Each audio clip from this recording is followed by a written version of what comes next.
Welcome to our presentation. Our company is Chemisense. It's a startup company based in California. It is making the world's first personal wearable air quality monitor to help people better understand air quality in order to breathe smarter and live healthier. In this presentation, we will focus on how to develop the function of the application to reduce the illness and exposure. The goal of the scenario work is by 2030, substantially reduce the number of deaths and illnesses from odor particulate air pollution in Asian cities.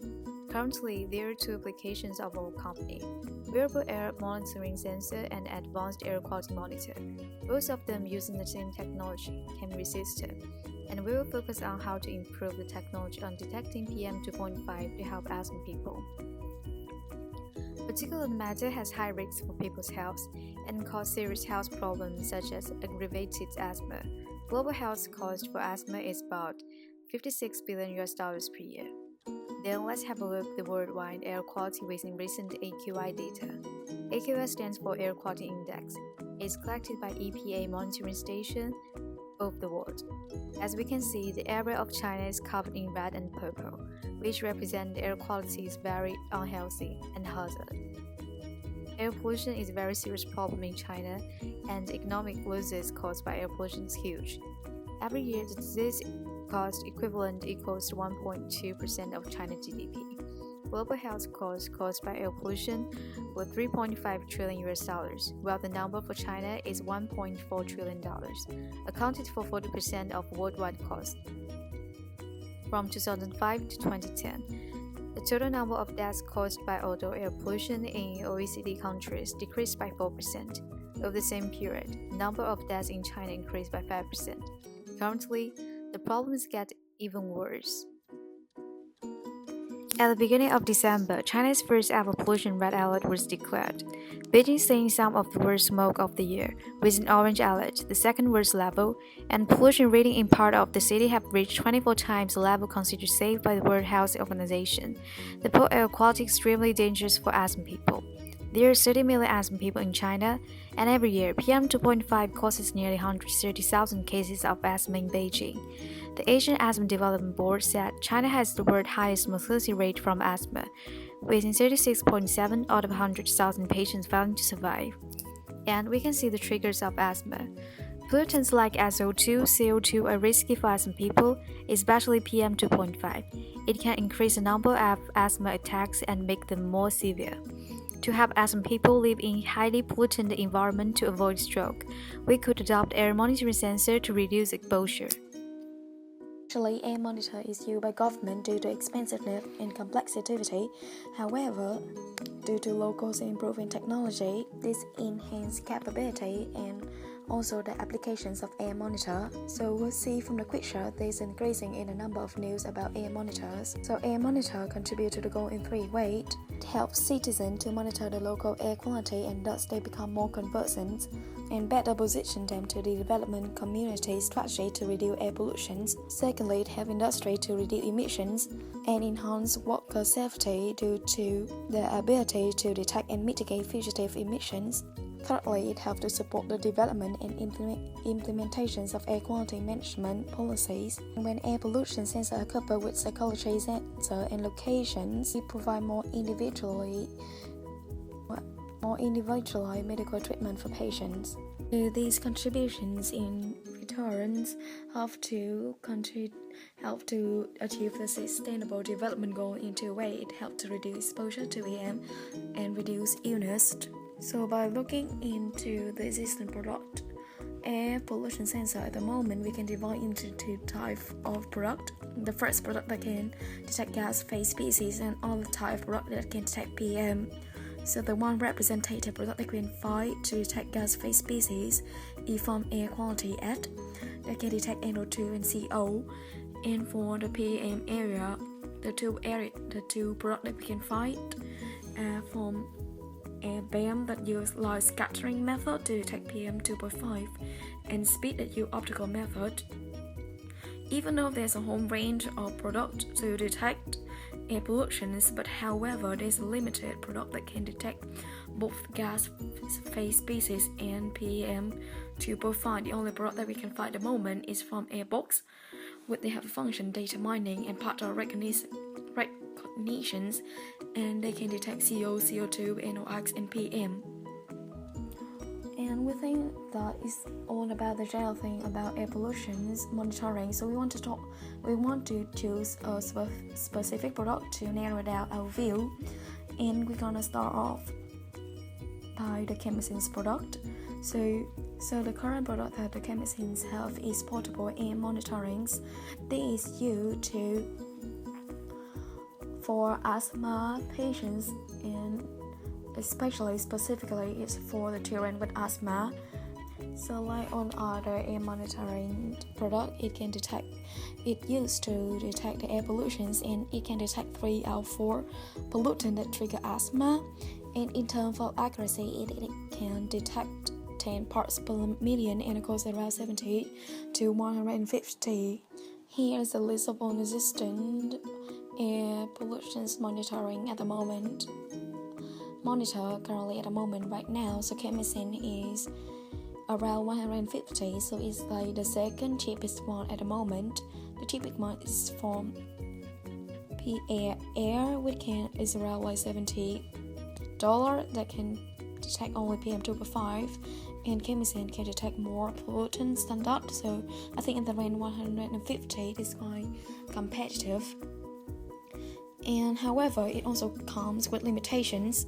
So regarding to the target customer that Chemisense target to is the patient with asthma deficiency is not at its best because it only can detect 3 out of 4, and the main pollutant that trigger asthma is PM2.5, but currently Chemisense cannot detect it.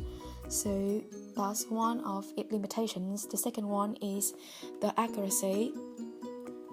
So one of the experts say that if more than one chemical are present simultaneously, the sensor ability to detect those falls down.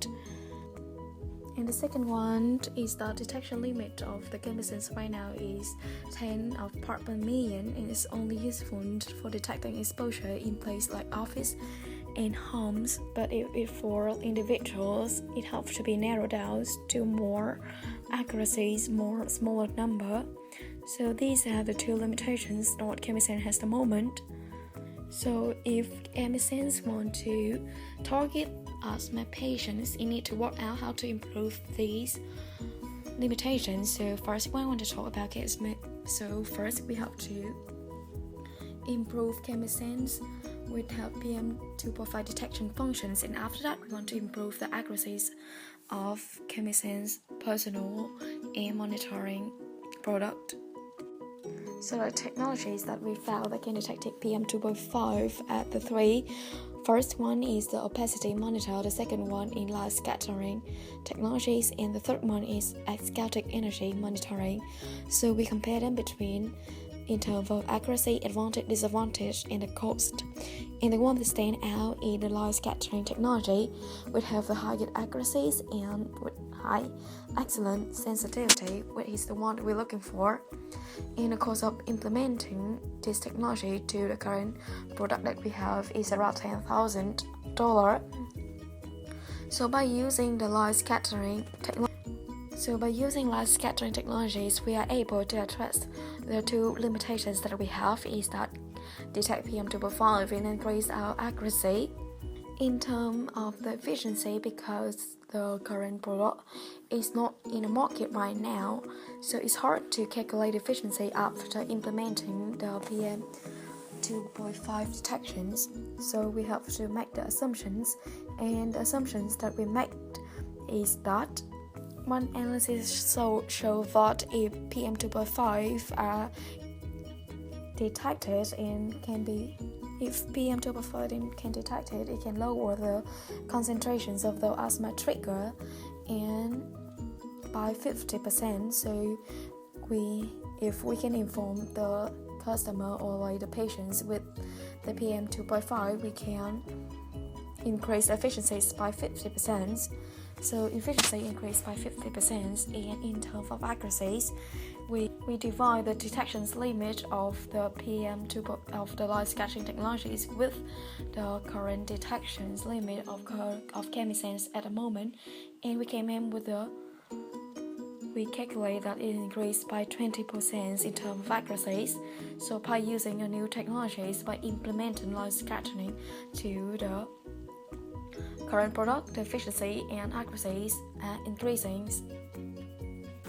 This sensor also features a data collecting system, which enables instant and detailed readings from all connected sensors, process and analysis data to give hyperlocal environmental air quality levels, as well as creating a sensor network that enables evaluations of individual properties. It also allows users to track past and present trends and give reliable predictions. Now we are going to analyze the scenario in Beijing. In this graph, it shows that the peak of air pollution level is between 8 am to 12 pm, which belongs to the unhealthy for sensitive groups. From 5 pm to 11 pm, the AQI readings reach a level of moderated to unhealthy for sensitive groups. Most likely, peak hours in the morning and evening will lead to a higher risk of asthma attacks. Indoor air pollution could also affect asthma patients, as research shows that indoor PM2.5 exposure and potential breathing dosage could be 4 times higher than outdoor exposure. Factors including household cooking, smoking, and other dusting activities. The average indoor PM2.5 concentration is slightly polluted. During 1/3 of the day, indoor air pollution could be polluted. The ratio between indoor and outdoor PM2.5 concentration is 0.67. Office environments are less polluted compared to a household environment due to better ventilation system. Different transport methods could lead to different level of PM2.5 exposure. For the underground, PM2.5 up to 16 times higher in subway than outside. The train is lack of oxygen and higher density of people harm readers' lung and brain. Compared to underground, bus has lower PM2.5 concentration, but higher concentration of carbon dioxide, which is not harmful to people with asthma. In reference to above data, it shows the environmental condition can vary. Therefore, it is important for asthma patients to acknowledge the air quality beforehand and be prepared. The main treatment for asthma patients is inhaler. The table shows the 3 main types of inhaler, which are reliever inhaler, preventing inhaler, and long-acting reliever inhaler. A portable air quality sensor will allow users to avoid areas with higher air pollution level, remind them to take prescriptions, and bring reliever inhaler when going to high-risk areas. As an example, for a student who lives in Zone 1 and wishes to travel to Zone 2, the AQI readings for outside area increases from a level of good to a level of moderated.